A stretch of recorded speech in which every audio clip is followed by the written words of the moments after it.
I worked in the engineering department of a smaller manufacturing company, with around 70 to 80 employees.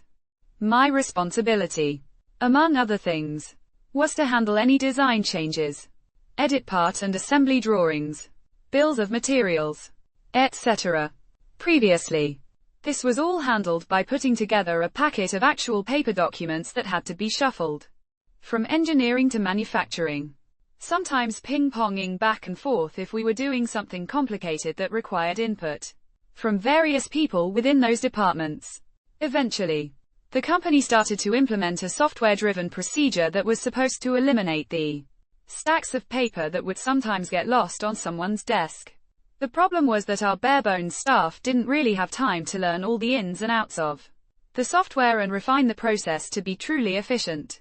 Basically, it was left so that if an item was entered into an engineering change order, it was locked down so that no one could build it.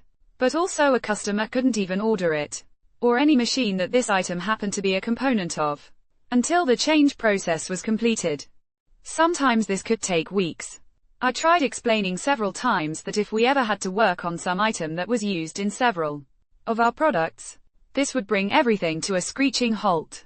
My manager at the time understood this, but could never get all the people who needed to work on the software procedure to sit down and finalize everything.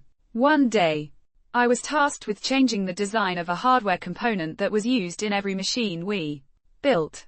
I told my manager that as soon as I started the process, no one in sales would be able to enter an order for any customers until the process was completed. He shrugged and said, "Do it," knowing that I was right.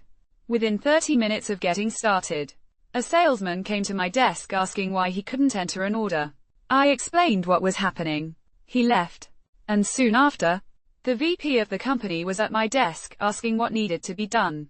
So I told him he needed to corral everyone needed to hash out how the software was supposed to work properly, instead of the half-baked, just lock everything down approach they had left off with. He immediately called in whoever was on that list. It took a few days, as I recall, and the component in question was expedited to be approved within the week. To this day, I use this story in interviews whenever I'm asked one of those questions like, "Give me an instance where you had to solve a major problem in the workplace."